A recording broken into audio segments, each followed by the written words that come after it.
Hello dear learners, मैं अमित आप सभी का स्वागत करता हूं एक बार फिर से हमारे इस चैनल पे। आज से हम मैथ्स के सीक्वेंस को भी कंटिन्यू करते हैं। चैप्टर 10 जो कि है वेक्टर अलजेब्रा। तो वेक्टर के बारे में आप लोगों ने क्लास 11 से पढ़ाई किया होगा, फिजिक्स में पढ़ा होगा वेक्टर के बारे में। अब थोड़ा मैथ्स में भी देख लेते हैं। क्लास 12 में हम लोग को मैथ्स में ये चैप्टर को इंक्लूड किया गया। तो वेक्टर होता क्या है? एक ऐसा क्वांटिटी जिसके पास मैग्नीट्यूड भी हो और डायरेक्शन भी हो, तो उसको हम लोग क्या बोलते हैं? वेक्टर। तो कौन कौन सा ऐसा क्वांटिटी है जिसके पास मैग्नीट्यूड भी होता है और डायरेक्शन भी होता है? डिस्प्लेसमेंट, वेलोसिटी, डिस्प्लेसमेंट से ही बनता है velocity, displacement per unit time, physics में सब पढ़ा जाता है। फोर्स, सबसे अच्छा समझने के लिए फोर्स देखो, ठीक है। फोर्स जो होता है उसमें देखो, किसी भी ऑब्जेक्ट को अगर तुम पुश कर रहे हो या पुल कर रहे हो तो वहाँ दो चीज़ देखना होता है, कितना बल लगा रहे हो और किस दिशा में लगा रहे हो। तो दो चीज़ आ गया ना, मैग्नीट्यूड भी आ गया और डायरेक्शन भी आ गया, ठीक है। तुम बताओ, टाइम, टाइम का कोई डायरेक्शन होता है क्या? इधर 5 बज रहा, उधर 5:30, ऐसा नहीं। टाइम का कोई डायरेक्शन नहीं है, तो वो किस क्वांटिटी में आएगा? Scalar quantity. तो दो कैटेगरी में डिवाइड किया है क्वांटिटी को, स्केलर क्वांटिटी और वेक्टर क्वांटिटी। तो हम लोग को मैथ्स में जो पढ़ना है वो क्या है? वेक्टर, ठीक है। तो नाम पड़ गया चैप्टर का वेक्टर अलजेब्रा, ठीक है। तो इस चैप्टर में पढ़ना क्या है कि वेक्टर का रिप्रेजेंटेशन क्या होता है, पोजीशन वेक्टर किसको बोलते हैं, ठीक है। एडिशन कैसे करते हैं वेक्टर का, और वेक्टर का प्रोडक्ट क्या क्या होता है। तो डॉट प्रोडक्ट और क्रॉस प्रोडक्ट जो फिजिक्स में पढ़े होगे ना, उसी चीज़ को फिर से एक बार रिवीजन फॉर्म में देख लेते हैं हम लोग, और डिटेल में भी देखेंगे, ठीक है ना। और इसका मैथ्स में वेटेज अच्छा रहता है। दो चैप्टर आता है, एक है वेक्टर अलजेब्रा, एक है 3 डायमेंशनल ज्योमेट्री, ठीक है ना। तो ये दो चैप्टर से लगभग 8 से 10 नंबर का सवाल आता है, ठीक है ना। तो चलो स्टार्ट करते हैं। तो वेक्टर का रिप्रेजेंटेशन बताओ, वेक्टर को रिप्रेजेंट कैसे करते हैं। तो वेक्टर का जो रिप्रेजेंट करने का जो तरीका है वो है, एक एरो से रिप्रेजेंट किया जाता है वेक्टर को, ठीक है। एरो का जो लेंथ होता है, मान लो ये है टेल इसका, ये ए नाम रख दिए और ये यहाँ पे बी नाम रख दिए, ठीक है। ये टेल हो गया और ये हेड हो गया, इसको टेल बोलेंगे और ये हेड है, एरो हेड। तो बताओ, एरो का जो हेड है ये क्या बताएगा? डायरेक्शन बताएगा। और इस वेक्टर को लिखेंगे कैसे? तो लिखने का जो तरीका है वो लिखा जाता है वेक्टर ए बी। ए से स्टार्ट हुआ और बी की तरफ गया, तो नाम क्या हो गया? ए बी, ठीक है। ये जो लेंथ है एरो का, ये बताता है क्या? मैग्नीट्यूड कितना है। अगर हम बोले 5 न्यूटन फोर्स, तो 5 न्यूटन फोर्स को कितना बताओगे? इतना। अगर हम बोले 10 न्यूटन फोर्स, तो उसको कितना बताओगे? इसका डबल कर देंगे, 10 न्यूटन। डायरेक्शन वही रहा, समझ ना। तो ये हो गया डायरेक्शन बताने का, और ये जो है लेंथ जो है एरो का, वो क्या बताता है हम लोग को? मैग्नीट्यूड बताता है, ठीक है। समझ गए? तो देखो यहाँ पे बना लो इसको।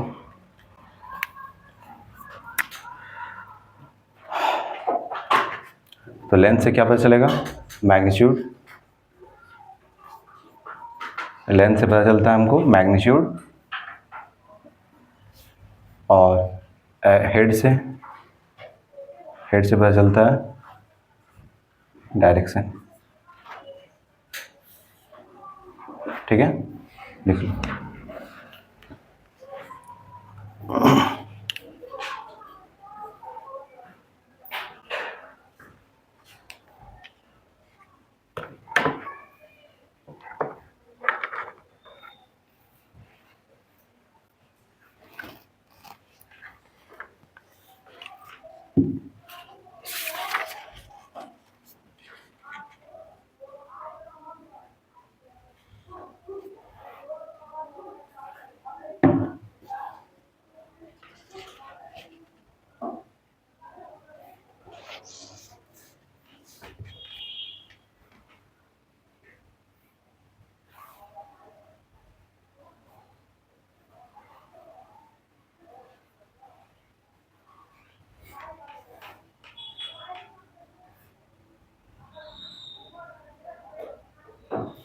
हो गया, लिख लिया। चलो नेक्स्ट लिखो, पोजीशन वेक्टर। पोजीशन वेक्टर,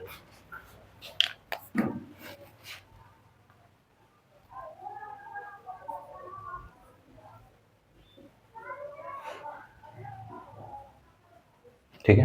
देखो, वेक्टर को रिप्रेजेंट करने का एक और तरीका है। वेक्टर को स्मॉल लेटर से भी लिख सकते हैं या सिंपल एक लेटर से भी लिखा जा सकता है। मान लो इसको हम बोलना चाहें वेक्टर पी, तो मिडिल में लिख देंगे, समझ में आया? पोजीशन वेक्टर, तो पोजीशन वेक्टर को लिखते हैं शॉर्ट में पी वी वेक्टर, ठीक है। डेफिनेशन लिखो, a vector which shows the position of a point in relation to a reference point in relation to a reference point, bracket में लिख दो origin, ब्रैकेट में लिख दो origin, in relation to a reference point, bracket में लिख दो origin, is known as position vector, is known as position vector, is known as position vector। देखो पोजीशन वेक्टर का क्या मीनिंग होता है, इसको समझते हैं। पहले हम 3 डायमेंशनल कोऑर्डिनेट सिस्टम बना लेते हैं।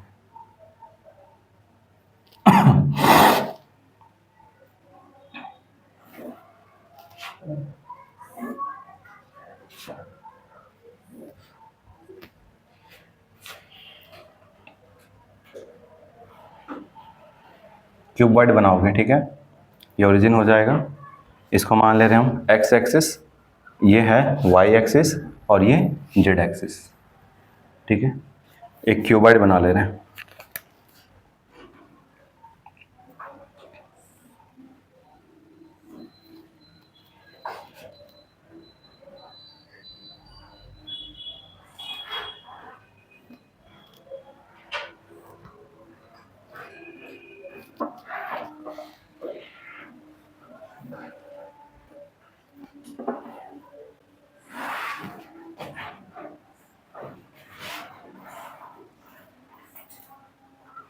ठीक है, क्यूबॉइड बन गया। देख लो यहाँ पे, ध्यान से देख लो, उसके बाद बनाना। देखो यहाँ पे इसको बोल रहे हैं ओरिजिन, ठीक है।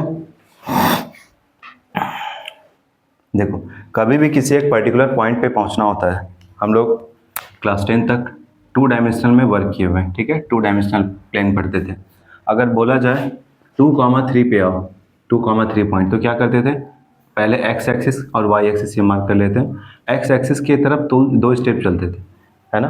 फिर यहीं से क्या करते थे, प्लस में जाना है ना, तो 3 स्टेप इधर चलते थे, 1 2 3, यहाँ पहुँच जाते थे। तो इस पॉइंट का नाम रख देते थे, कुछ भी ये पॉइंट ए है तो 2,3 ऐसा करते थे ना।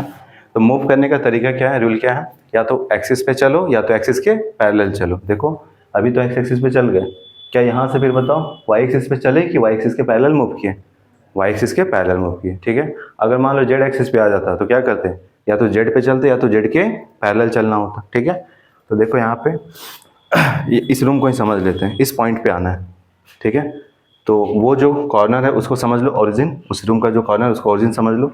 वो रहा एक्स एक्सिस, ये है वाई एक्सिस, और ये कौन सा एक्सिस हो जाएगा, जेड एक्सिस। रियल हम लोग को पता होना चाहिए कि एक्स से वाई की तरफ हाथ को मोड़ेंगे, कर्लिंग करेंगे तो जेड आना चाहिए, आ जाएगा ना इससे, ठीक है। कहीं भी एक्स वाई जेड नहीं लिखा जाता, ठीक है, राइट हैंड रूल बैठना चाहिए, ठीक है। तो जेड एक्सिस ये होगा। मान लो इस पॉइंट पे आना है, ठीक है। तो मान लेते हैं सबसे पहले इस पॉइंट पे पहुंचना है, ठीक है। अगर हम बोले उधर 2 कदम चलो, पहले एक्स में चलना है, फिर वाई में चलना है, फिर जेड में चलना है, ठीक है। तो एक्स में चलने के लिए बोले तो 2 कदम चलो, 2 कदम चल लेगा एक्स में। उसके बाद फिर बताओ एक्स पे चल लिया ना, उसके बाद फिर किधर चलना होता है, वाई में। तो वाई तो इधर है, तो वाई के क्या कर सकते हैं हम, पैरेलल आ सकते हैं। तो 3 कदम मान लो इधर आएगा, 1 2 3 पहुंच गया यहाँ पे। अभी इस प्लेन पे, कौन सा प्लेन में, एक्स वाई प्लेन पे ना मूव किया, ऐसे मूव किया, फिर यहाँ से ऐसे आया, ठीक है। अब उसके बाद फिर बताओ इधर आना 4 कदम, तो यहीं से क्या करेगा, ये जेड है ना, इसके पैरेलल मूव करेगा, तो 1 2 3 4 पहुंच जाएगा। सर मैं तो इस पॉइंट को हम लोग क्या लिखते हैं, अगर पॉइंट का नाम लिखना होता तो क्या बोलते, 2,3,4। सर मैं, ठीक है, तो 2 ये लिखा जाता है।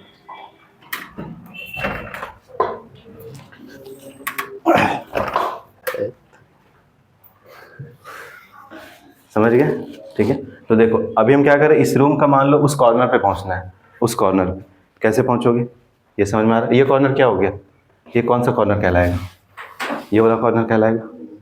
और ये तो समझ गए कॉर्नर है, ठीक है। ये जो है वो कहाँ का कॉर्नर है, उस कॉर्नर को बोल रहे हैं, ठीक है। इस कॉर्नर तक पहुंचना है, ठीक है। देखो वेक्टर में 2 पार्ट होता है किसी भी वेक्टर में। अगर हम लिखते हैं, इसी को बताओ वेक्टर फॉर्म में लिखना होता तो क्या लिखते हैं, एक्स की तरफ चलते हैं ना तो क्या लिखा जाता है, आई कैप। वाई के अलॉन्ग चलते हैं तो क्या लिखते हैं, जे कैप। और के अलॉन्ग जेड के अलॉन्ग चलते हैं तो क्या लिखते हैं, के कैप। कितना कदम चले एक्स के अलॉन्ग, 2, तो क्या लिखेंगे 2 आई कैप। फिर प्लस कितना कदम चले वाई की तरफ, 3, तो क्या लिखेंगे 3 जे कैप, ठीक है। 2 आई कैप प्लस 3 जे कैप, समझ में आया, 2 आई कैप प्लस 3 जे कैप। ये हो गया वेक्टर का रिप्रेजेंटेशन। ऐसा मतलब इस पॉइंट तक पहुंचना है तो वेक्टर फॉर्म में लिखना होता तो ऐसा कुछ लिखते हैं, ठीक है। अब देखो तो हम लोग को तो नंबर में नहीं, हम लोग यहाँ स्टडी करें तो वेरिएबल लेके चलेंगे, ठीक है। चलो देखो, इस पॉइंट तक पहुँचना है तो सबसे पहले मान लेते हैं एक्स के अलोंग चल रहे हैं। तो कितना कदम चल रहे हैं? एक्स। 2 3 4 कुछ भी हो सकता है, तो हम 2 3 4 नहीं लिख रहे हैं, मान ले रहे एक्स कदम चले, तो क्या बोलेंगे? एक्स आई के, ठीक है। फिर इधर चले कितना, किस इसको ऐसा मतलब एक्स कदम चले, ठीक है, एक्स स्टेप चले, इधर चले स्मॉल वाई, ठीक है। फिर उसके बाद फिर यहाँ पे क्या हो गया? Z, small Z. समझ में आया? तो इस पॉइंट पे पहुँच गए, पहुँचे ना इस पॉइंट पे, ठीक है। तो इस पॉइंट पे पहुँचे तो इस पॉइंट का कोऑर्डिनेट क्या लिखोगे? पॉइंट पी का coordinate x comma y comma z लिख देंगे, x comma y comma z, ठीक है। अब अगर हम ओरिजिन से इस पॉइंट तक एक लाइन जोड़ दे, अब समझ में आ गया ना? ऐसे चले फिर वैसे चले फिर वैसे चल के वहाँ पहुँच गए। तो स्पेस में कोई भी एक पॉइंट है तो उसका एक वेक्टर बनता है। वो वेक्टर कहाँ से बनाते हैं? ओरिजिन से स्टार्ट करते हैं, उस पॉइंट तक को जोड़ देते हैं, वो बन जाएगा एक वेक्टर। तो उस पॉइंट का क्या हो जाएगा? Position vector. यहाँ पे अगर कोई पॉइंट होता तो वहाँ से ओरिजिन से ऐसा जोड़ देते तो इस पॉइंट का क्या हो जाता? Position vector. कोई भी एक पॉइंट हो तो उसका पोजीशन वेक्टर होता है स्पेस में। समझ में आया? किसके रिस्पेक्ट में होता है? एक रेफरेंस पॉइंट होना चाहिए ना, कहाँ से बात कर रहे हो, ठीक है। जैसे अगर हम तुमसे पूछे तुम्हारा घर कितने दूर है, ये सवाल ही लग रहा है क्या पूछना चाह रहा, इंसान पागल है क्या? कहाँ से बताओगे ना, कहाँ से कितने दूर है, ठीक है, कांके से कितने दूर है। समझ में आया? देखो यहाँ, तो यहाँ देखो, इसको हम लोग लिखेंगे, इस पॉइंट का क्या है? Position vector. तो पोजीशन वेक्टर को लिखते हैं वेक्टर आर से। समझ में आया? वेक्टर आर से लिखा जाता है पोजीशन वेक्टर को। समझ गया? देख लो उसके बाद पे। अब बताओ तो वेक्टर आर को क्या लिखेंगे? पोजीशन वेक्टर जो होता है, तो पोजीशन वेक्टर जो, इसको लिखने का क्या तरीका? ओपी लिख दो, ओ से पी, ठीक है, या फिर हम लोग लेटर आर से लिखते हैं पोजीशन वेक्टर को, ठीक है। तो vector R is equal to क्या लिखेंगे? सबसे पहले कितना कदम चले? एक्स एक्सिस पे एक्स स्टेप, तो क्या लिखेंगे? अगर नंबर्स पे चलते 2 3 4 चलते तो 2 आई कैप प्लस 3 जे कैप प्लस 4 के कैप ऐसा बोलते हैं। तो अभी क्या लिखेंगे? एक्स आई कैप प्लस वाई जे कैप प्लस जेड के कैप। ये कैपिटल लेटर लिखोगे और ये जो एक्स वाई जेड है ये स्मॉल लेटर। समझ में आया? ठीक है, एक्स आई कैप प्लस वाई जे कैप प्लस जेड के कैप, ठीक है। अब बात करते हैं हम लोग इसका मैग्नीट्यूड का। तो वेक्टर में क्या होता है? दो चीज़ होता है, एक तो इसका मैग्नीट्यूड भी होता है और डायरेक्शन। तो मैग्नीट्यूड का अगर हम जानना चाहते हैं तो मैग्नीट्यूड कैसे जानोगे? इसका लेंथ फाइंड कर लें। इसका लेंथ फाइंड करेंगे तो क्या आ जाएगा? मैग्नीट्यूड आ जाएगा। तो लेंथ कैसे फाइंड किया जाए? लेंथ कैसे फाइंड होगा? लेंथ कैसे फाइंड होगा? सबसे पहले देखो पाइथागोरस थ्योरम लगाना होगा, ठीक है। देखो सबसे पहले ये फ्लोर जो है ना, एक्स वाई प्लेन फ्लोर जो है, ये लेंथ फाइंड कर लें। यहाँ पे कितना एंगल बन रहा है? 90 डिग्री। इस रूम को विजुलाइज करो, ये है और वो है, वहाँ पे 90 डिग्री बना। तो ये जो लेंथ होगा ये क्या होगा? हाइपोटेनस होगा। समझ में आया? तो इसका लेंथ कितना आएगा ये बताओ तो। इसका लेंथ ये होगा, ठीक है। इसका लेंथ कितना होगा बताओ? अंडर रूट में x square plus Y square होगा, क्योंकि ये एक्स है और ये वाई है। तो अंडर रूट में क्या आ जाएगा? X square plus Y square. समझ में आया? हाइपोटेनस यही होता है ना, अंडर रूट में x square plus Y square. तो ये इसका लेंथ आ गया, ठीक है। अब वो बताओ उसका लेंथ कितना है? जेड, यह है जेड। इस रूम को विजुलाइज करो, ये और वो पता है, ये पता हो गया, वो पता हो गया। अच्छा ये बताओ ये क्या हो जाएगा? इस राइट एंगल का हाइपोटेनस होगा। समझ में आया? 190 डिग्री। तो ये जो लेंथ हुई हाइपोटेनस होगा। यानी अब क्या करेंगे? इसका स्क्वायर प्लस उसका स्क्वायर और अंडर रूट ले लें, ठीक है। तो इसको बोलते हैं मैग्नीट्यूड ऑफ वेक्टर आर। तो मैग्नीट्यूड को लिखने का क्या तरीका होता है? मैग्नीट्यूड को लिखने का जो तरीका होता है, या तो ऐसे लिखा जाता है या फिर सिंपली आर लिख सकते हैं, ठीक है। तो मैग्नीट्यूड कैसे होगा? अंडर रूट तो लेंगे ही, किसका स्क्वायर करेंगे? इसका स्क्वायर। तो इसका स्क्वायर करोगे तो अंडर रूट हट जाएगा ना। तो क्या आएगा? X square plus Y square, फिर प्लस क्या होगा? इसका भी स्क्वायर। समझ गए? तो मैग्नीट्यूड निकालने का ये फॉर्मूला बन गया। समझ में आया ना कैसे हुआ? इसका स्क्वायर करेंगे तो अंडर रूट हट जाएगा और इसका स्क्वायर करेंगे तो जेड का स्क्वायर बन जाएगा। तो ये निकल गया ना मैग्नीट्यूड। तो ये हो गया मैग्नीट्यूड फाइंड करने का फॉर्मूला, ठीक है। तो इस फॉर्मूला को याद रखना है, ठीक है। समझ गया? चलो तो मान लो ये कोऑर्डिनेट सिस्टम ऐसा बना हुआ है, ठीक है। ये एक्स एक्सिस वाई और ये जेड है, ठीक है। यहाँ से ना एक वेक्टर बना हुआ है ऐसा, ठीक है। ये वेक्टर ऐसा जो उस पॉइंट को रिप्रेजेंट कर रहा। बताओ तो ये एक्स एक्सिस के साथ कुछ एंगल बनाया हुआ है, वाई एक्सिस के साथ कुछ एंगल बनाया हुआ है और जेड एक्सिस के साथ कुछ एंगल बनाया हुआ है ना। तो कोई भी वेक्टर होता है एक्स एक्सिस के साथ एंगल बनाया हुआ है, वाई के साथ भी और जेड के साथ भी एंगल बनाएगा, ठीक है। तो उन सब एंगल को क्या लिखते हैं? हेडिंग देना डायरेक्शन एंगल्स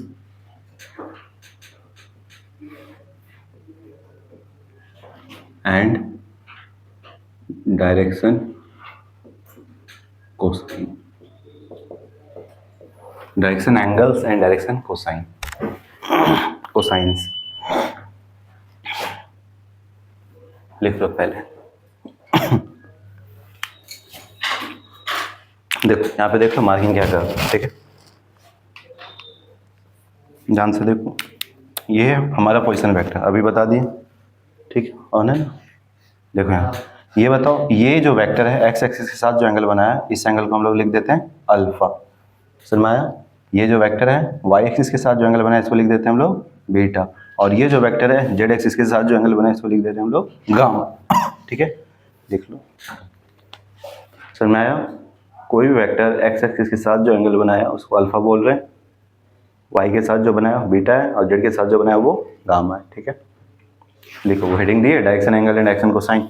ठीक है, लिखो the angles alpha beta and gamma made by vector R with the positive directions of x y and z axis, A X E S लिखना, एक्सिस प्लूरल वर्ड होता है, with the positive direction of x y and z axis.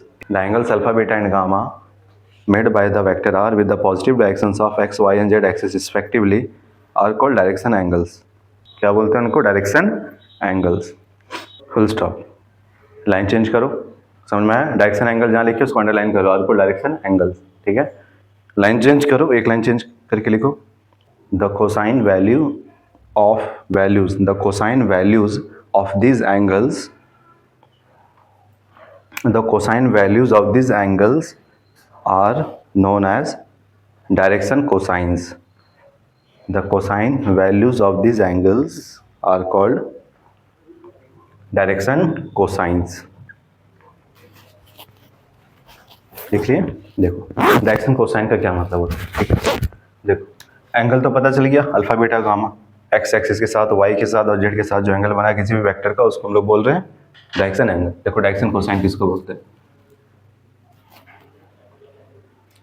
Direction cosine. ठीक है, short में DC लिख देते हैं। ठीक है, देखो डायरेक्शन कोसाइन, बताओ क्या बोला? कोसाइन ले लो, कोसाइन मतलब कॉस ले लो, इसका कॉस, जो भी एंगल बना हुआ उसका। तो बताओ एक्स एक्सिस के साथ जो एंगल बना वो क्या? अल्फा, तो क्या ले लें? Cos alpha. ठीक है, फिर क्या ले लें? कॉस बीटा, और फिर क्या हो जाएगा? Cos gamma. ठीक है, तो इस कॉस अल्फा को हम लोग लेटर एल से लिखते हैं, कॉस बीटा को लेटर एम से लिखते हैं, और कॉस गामा को लेटर एन से लिखते हैं। याद रहेगा, एल एम एन क्या है समझ में है ना? तो डायरेक्शन कोसाइन जो है वो क्या होता है? L is equal to cos alpha, M is equal to cos beta और N is equal to cos gamma. तो हम लोग डायरेक्शन कोसाइन को ऐसा ब्रैकेट में लिखते हैं, क्या आ जाएगा? L comma M comma N. समझ में आया?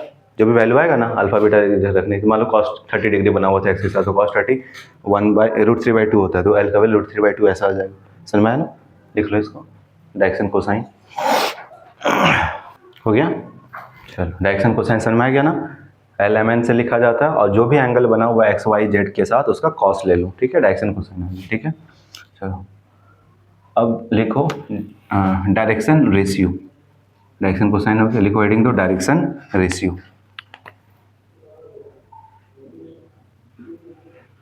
डायरेक्शन रेशियोज, डायरेक्शन रेशियोज को लिखते हैं डी आर से। ठीक है, लिखो डायरेक्शन रेशियो क्या होता है?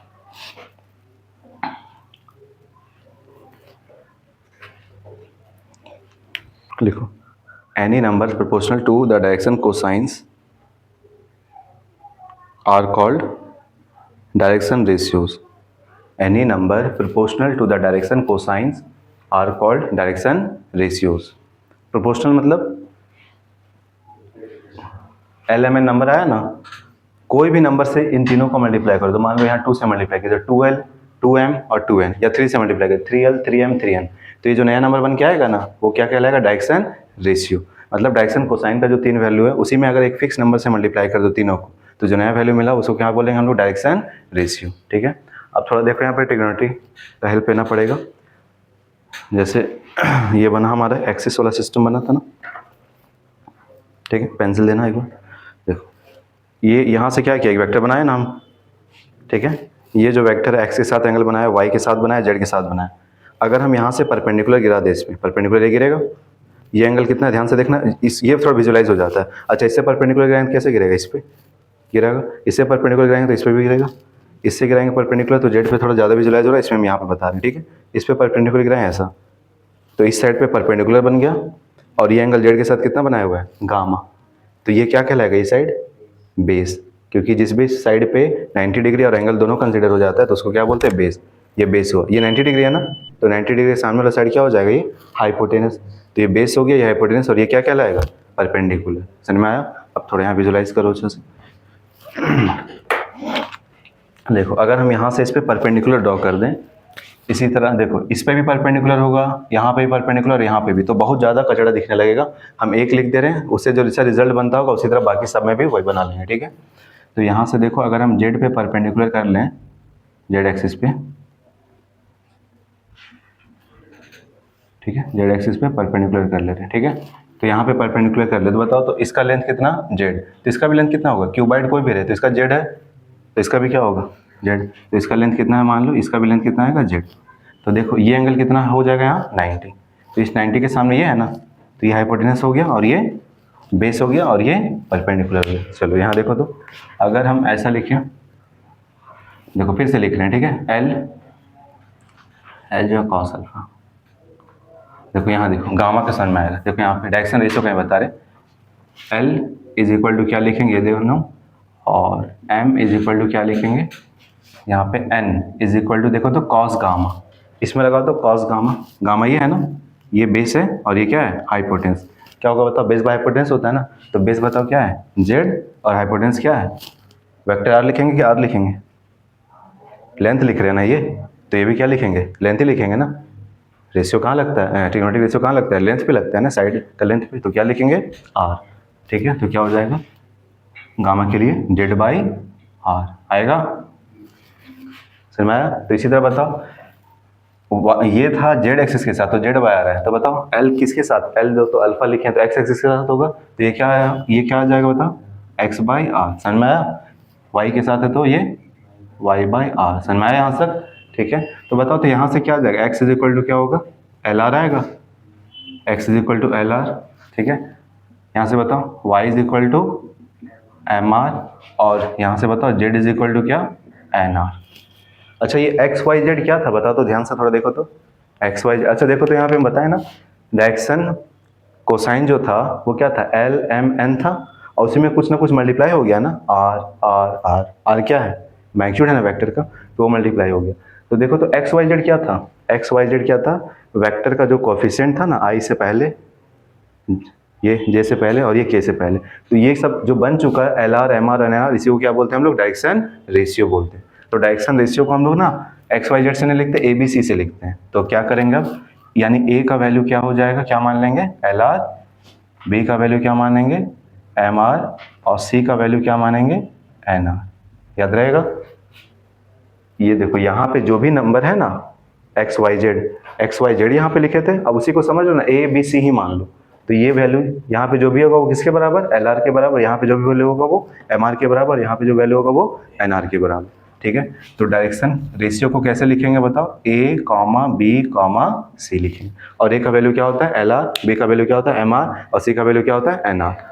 और यहाँ पे क्या होता है, एल एम एन लिखते हैं, एल का वैल्यू क्या होता है, कॉस अल्फा, एम का वैल्यू क्या होता है, कॉस बीटा, और एन का वैल्यू क्या होता है, कॉस गामा। अब एक फॉर्मूला देखो यहाँ बनता है, अगर हम एल स्क्वायर करें प्लस एम स्क्वायर करें प्लस एन स्क्वायर करें, तो ये कितना आएगा ये जानना है, ठीक है।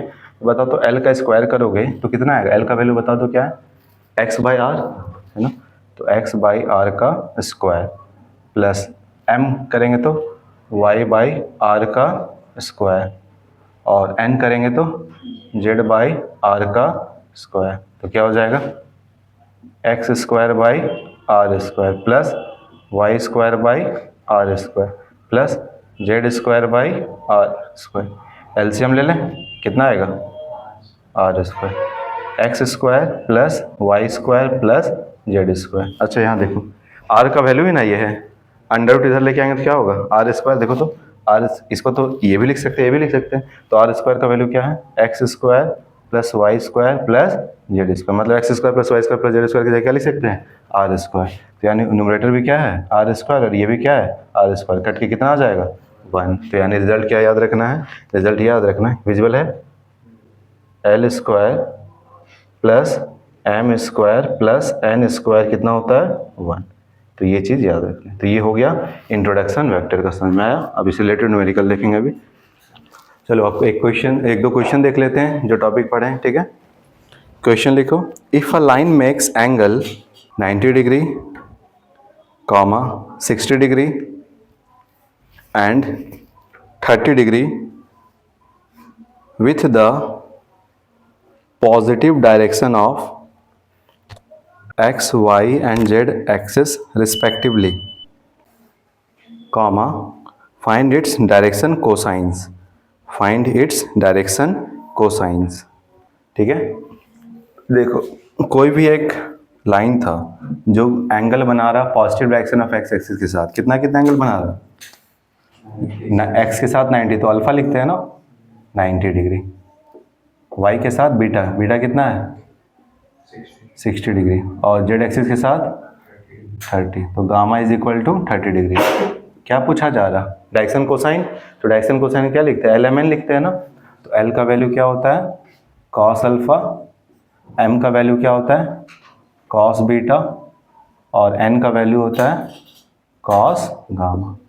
तो बताओ कॉस अल्फा का value, cos 90 degree, M cos beta cos 60 degree, और एन क्या होता है, कॉस गामा।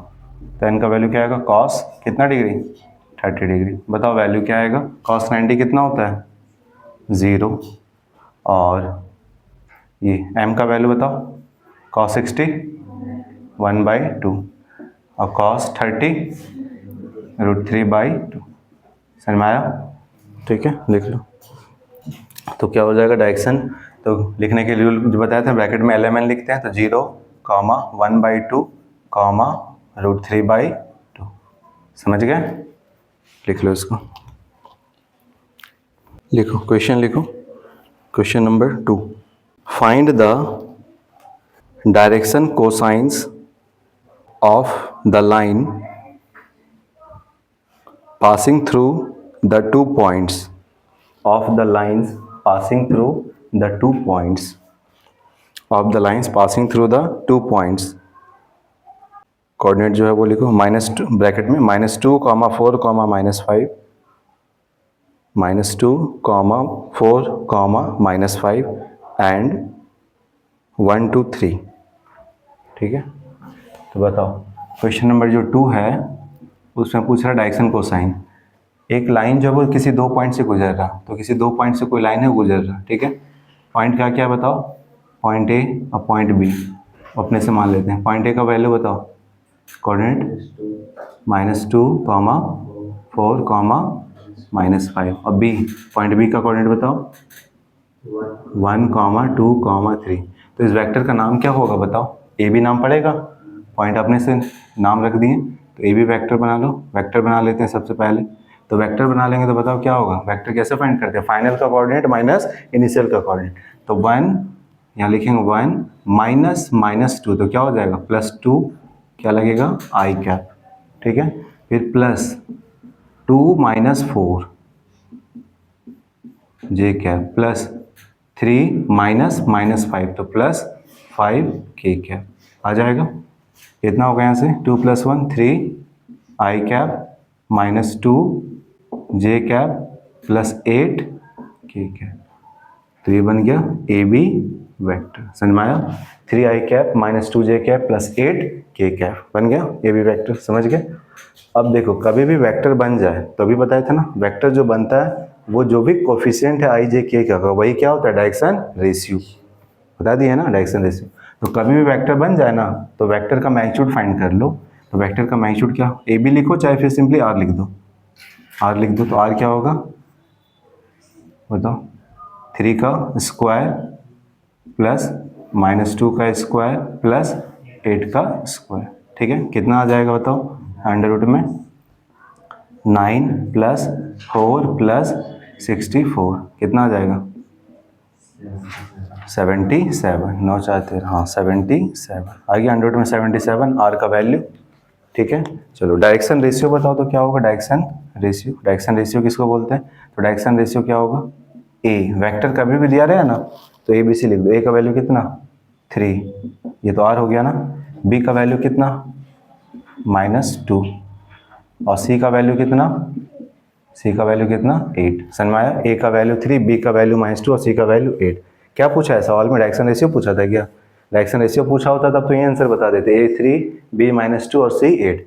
क्या पूछा है? डायरेक्शन कोसाइन यानी LMN पूछा है। तो हम लोग LMN कैसे निकालने सीखे? अगर एंगल दिया है तब तो निकाल लो, cos alpha cos beta cos gamma करके।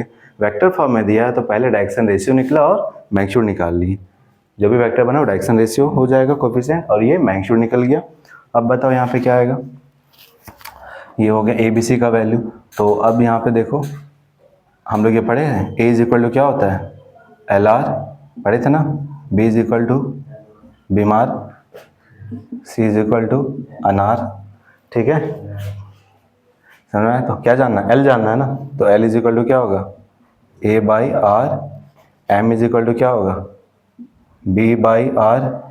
N इज इक्वल टू क्या होगा? C/R। निकल जाएगा। तो L का वैल्यू क्या? A कितना है? 3 और R कितना है? √77। M बताओ। B कितना है? -2 और R कितना है? √77। और N C/R, C का वैल्यू कितना? 8 बाय में क्या? √77। ठीक है, समझ गया? 11 का वैल्यू आ गया। तो डायरेक्शन कोसाइन को ब्रैकेट में लिख दो, 3/√77 -2/√77 और ये 8/√77। समझ में आया? अगर एंगल दिया रहे तब तो L is equal to cos alpha cos beta cos gamma से फाइंड करना है। वेक्टर फॉर्म में दिया रहे तो वो डायरेक्शन रेशियो और R निकाल लो, निकल जाएगा। ठीक है, लिख लो जल्दी से। नेक्स्ट क्वेश्चन नंबर 3 लिखो। If a line has direction ratios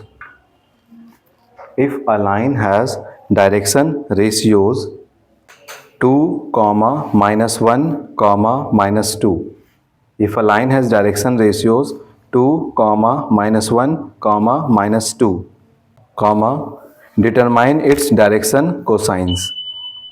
ठीक है, डिटरमाइन इट्स डायरेक्शन कोसाइंस। तो डायरेक्शन कोसाइन बताना है, तो कैसे बताओगे? देखो डायरेक्शन, अभी देखो तो यहाँ पे हम लोग क्या किया? वेक्टर फॉर्म में बना लिए और ये क्या हुआ? डायरेक्शन रेशियो हुआ। अगर इसी में बोल दिया होता डायरेक्शन रेशियो 3 है, -2 और 8 है, तो क्या करते? ABC मान लेते उसको। ठीक है, इस सवाल में क्या किया? डायरेक्शन रेशियो दे रखा है। क्या है डायरेक्शन रेशियो? A का वैल्यू बताओ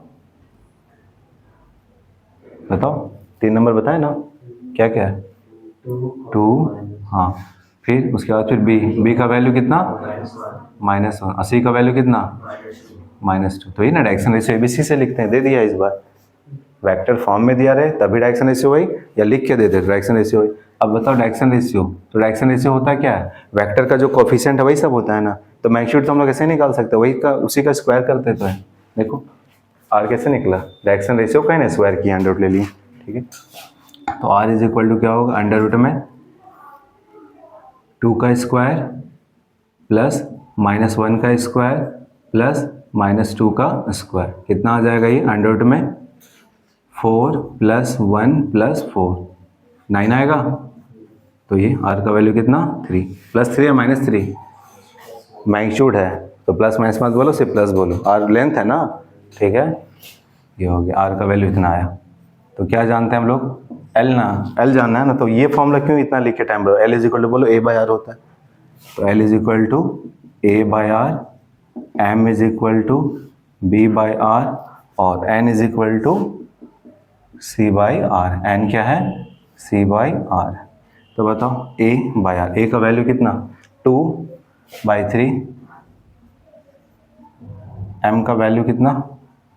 B/R -1/3 और N का वैल्यू C/R। C कितना है? -2/3।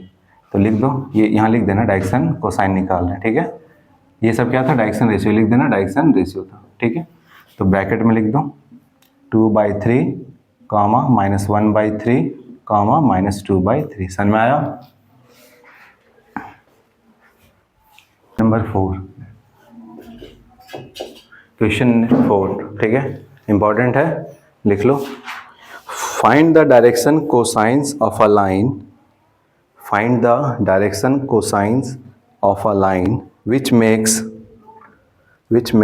equal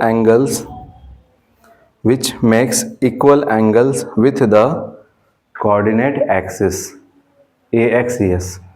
Find the direction cosine of a line which makes equal angle with the coordinate axis।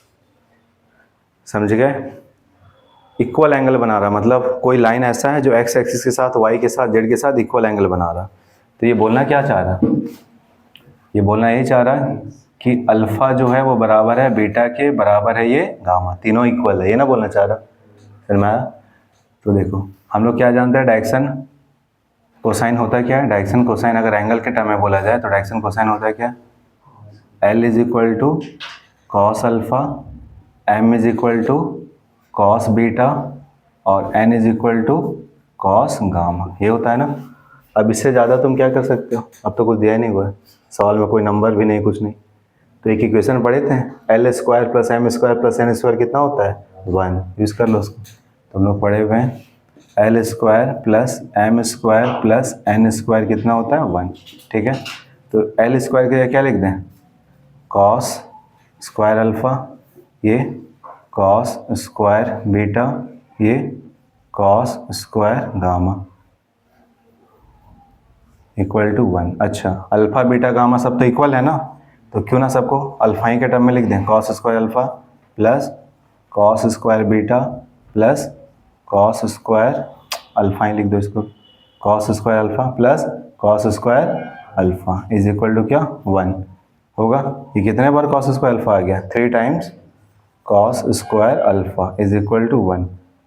तो बताओ कॉस अल्फ़ा का वैल्यू कितना आ जाएगा? कॉस स्क्वायर अल्फ़ा का वैल्यू 1/3, तो कॉस अल्फ़ा का वैल्यू कितना? कॉस अल्फ़ा का वैल्यू मैग्नीट्यूड नहीं है, कॉस अल्फ़ा, एंगल तो 90 भी हो सकता था, 90 से ज़्यादा भी तो हो सकता था, ठीक है। तो क्या आएगा? पॉजिटिव डायरेक्शन बोला है क्या? Find the direction of the which makes, चलो नहीं बोला तो दोनों ले लेंगे। कॉस अल्फ़ा का वैल्यू क्या होगा? +-1/√3। तो कॉस बीटा का भी ये होगा, कॉस गामा का भी ये होगा। तो क्या आएगा आंसर बताओ? +-1/√3 कामा +-1/√3। समझ गए? ठीक है।